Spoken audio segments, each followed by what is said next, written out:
Welcome back to your channel of technical analysis with less ads and shorter intros. I sound like a radio station intro. Let's move on with the video. Coming to the end of July, so let's have a quick review of some of the major stocks that we've been following over this month and June. And then let's follow up with a couple of the stocks that I mentioned in the previous video that you guys have been asking for in the comments down below, liking up those comments of different stocks. OBY and BUB. Over the last few months, we've been bombarded with buy now, pay it later stocks, and I know you guys are kind of getting sick of them, but at the same time, so many of you are watching them. So I want to know your comments down below. What do you want to see next? My suggestion is to look at ETFs and REITs. If you guys have suggestions on your favorite Aussie ETFs or other REITs that you want to buy, let me know in the comments down below. I would love to check those out. I personally like the idea of having some ETFs or REITs into the portfolio, so I'd love to do some analysis on those that you guys find the most valuable for your portfolio. So remember to put them in the comments down below, like up the ETFs and REITs that you want to see more of, and I'll chuck them into the next video for August. Now let's dive into the video, and as with every video, we have three parts: the beginning, introduction, the structure of the video, and our investing rules. Number two, we're going to review the stocks and jump into the new stocks. And number three, we do our summary at the end. To you guys watching the video right through to the end, thank you very much. You guys are the team Full Send. Leave your comments down below with hashtag team Full Send, and I'll drop your comments up here. Bear with me and the noise 5 floors above. Let's dive into the 3 rules. First being cut the noise. Number 2, we want to keep learning. So we're always out there looking for the information, clearing it up,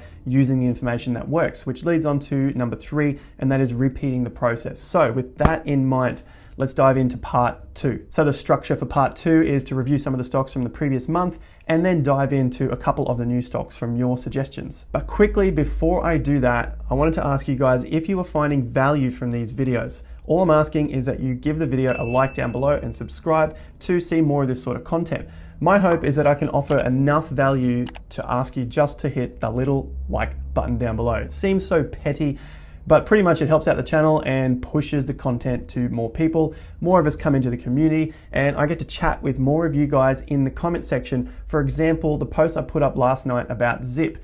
Now, I wouldn't have it any other way. There are, of course, going to be trolls. There are going to be some fun people, and there's going to be people that put out a lot of good other information above and beyond what I can offer you in these sorts of videos. So there was a post I put up last night about Zip, looking at the head and shoulders, and it enables me to give you an update without having to do a full video. We were looking at a head and shoulders pattern, and some people are starting to see that and talk about whether it's going to drop from here, move up from here, or, of course, just go to the moon. Now, I always do my best to have quick intros, and other times I talk a lot, but this is my one and only chance to get to know you guys and talk with you a little bit more on camera. And if you don't want to see this, I have the timestamps down below. You can skip to that exact part of the video that you came here for. But this is like my way of creating community and getting to know you guys a little bit more. So I love putting up the posts and interacting with you guys here, there, comments. Basically just feels like a big hangout space because, as you can see, trading is pretty much lonely. You're here on your own, doing your own thing, which is great. But other times, of course, you want to discuss these sorts of topics with other people. So with that said, let's dive across to the charts. So here we are on the charts, and I just want to introduce one new little thing to you guys, and this is comparing the ASX, so the broader market, the market that encapsulates all the top 200 stocks, comparing this with each of the individual stocks. Now, it's a pretty big task, but all I'm going to do here is just look at the market overall, and all we're doing is laying on a fib here. Going to keep it nice and simple so that we can pump through some of these stocks much more quicker than in previous videos. And here we can see that we've just got the fib on it, and basically the market's come all the way back up. It's rallied 61% of the fall. Now, that's not a weak sign, it's not a full sign of strength yet, but in probabilities, it's much more stronger than if this market had only recovered like 30-ish%. That's more of a probability that this is going to fall away and break the low again. From here, I don't see the ASX breaking these lows that we set during the coronavirus scare, the pandemic, when the news was going absolutely mental, like the second coming of the world crashing was going to happen. That was at around 4,400. I don't see that happening even if we get another fall in the market. I think we're pretty safe at that point. If we were to break it, it would be short, sharp, and then correct above that as well. So that's my view on the ASX. If you want to see that on a regular update, let me know in the comments down below. We'll keep that as part of the overall technical analysis segment. Let's move on to the next part. Now, the next part is reviewing some of the more popular stocks that we've seen over the last couple of months.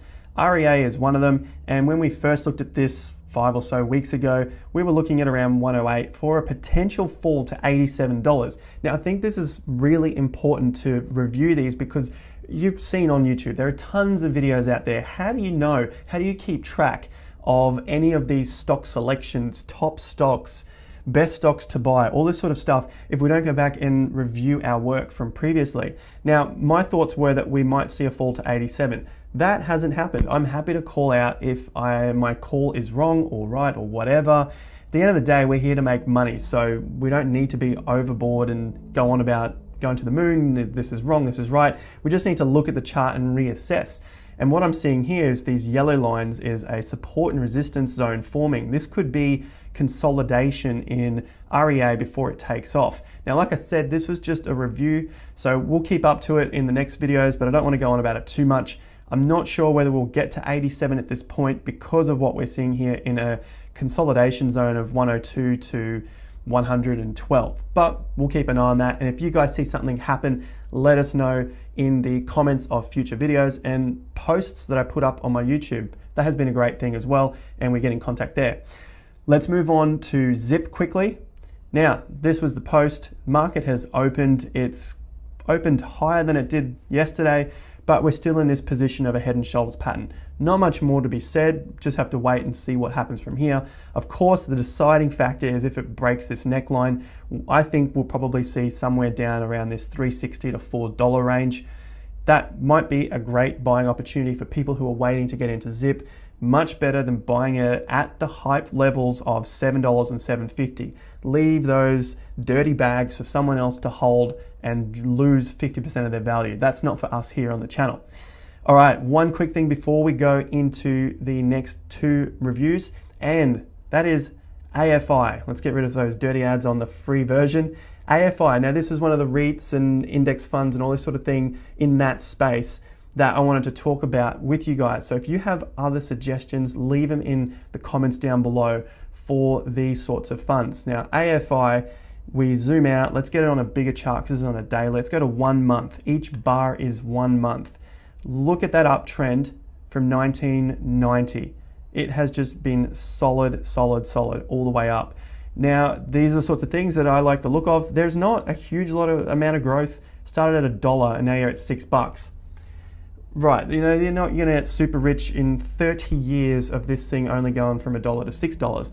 The dividends are there, it's nice and consistent. If you want that sort of growth or that sort of like a dividend type investment for your portfolio, then this would be the way to go, not financial advice. I want to see a few more of these because I think they're interesting to have a look at. So let me know in the comments down below. That's all I wanted to say on AIF. Now let's focus on the two stocks that we came here for, OPY and BUB. Let's start with OPY. So this is OpenPay. Yes, it's another buy now, pay it later stock. OPY isn't even a year old since its IPO, at least from the data on this chart. Like I said, you guys need to go and do your own research about the company. I'll take off these lines and just give us a nice cleaner look. To me, this looks like two big ranges up. Maybe you could see these as three ranges, 1, 2, 3, 4, 5. That's Elliott wave. So I'm talking about the up ranges, 1, 2, 3. Maybe it's just one big range up, another down, and then another big one up. So maybe we're going for another one up. All I'm saying here is I think we should be looking at some of the support and resistance zones more so than anything else here. Now, those are my levels I've got on the chart here. So let's take off this one for now and the fib. And that gives us a nice solid increasing trend line along the bottom here. So it wouldn't surprise me if we came back from 355 to 220-ish, somewhere around this zone here where it finally consolidated and had its first swing high before it took off to its final boom. What else do I see on this chart? We are on a daily chart and I see this trend as just starting to slow down more than anything. It's had its quick fall from its highs, huge volume into that high, and it couldn't continue on. So that's generally a sign that time needs to just hold up. It just needs to wait. A little more energy needs to come into the stock itself. And that means it might fall back to this level in the mid twos, somewhere around there where it found support last time. Maybe a little higher at 280. Not sure yet, still need a little more data to figure that one out. But the main thing that I can see here is that it needs some more time to decipher what it wants to do next. Does it want to consolidate a little bit more before it takes off? Does it want to fall all the way back to $1.40? I don't think so, but it needs a bit more time essentially. So with that said, I don't feel like I've given that much information on this chart. The only thing I can say is that it looks like it's in a period that we need a little more information. So let's focus on this one and come back to it in the future. Bubs is a super interesting one because we are at much lower levels than its highs back in 2007. That was the GFC tops. And during this period that the rest of the market had caught up to its previous tops, Bubs hasn't done that. So if you look back just quickly on the ASX, we scroll this data right in, and then we can see that the rest of the market overall has risen back to its old tops. Whereas in Bubs' case, it has fallen quite far short of those tops in that same period. Maybe it's going to come down to some more fundamentals on this, because at the moment it's just trading in a range, and we can see that that range is somewhere around 40 cents to about $1.50, but comfortably saying, I'll probably say like $1.10, because you can see it came up in 2017. Only briefly did it make it above those levels in 2019, and then swiftly came back down and fell away even before the rest of the market was falling. It started to fall from September 2019. So it was seeing weakness long before the rest of the market was seeing weakness. It has rallied like the rest of the market did from that March low, but like with other stocks that have gone past their highs from previous to the crash, it still wasn't able to do that. So personally, I'll probably just be looking at this one in some sort of consolidation trend line pattern. So I'll get rid of that line there. And this is kind of where I'm seeing it. It's when things are ranging like this, it's a bit hard to say up or down. You need to wait for some sort of breakout. And what I'll be looking for here is if we start to move down and we sort of find some consolidating area around that 75 cents. But if it did that, came back to test this trend line, broke through, I don't know where it would end up, maybe here, who knows, but I want to see it possibly come back down and retest the trend line from the bullish side of the trend line.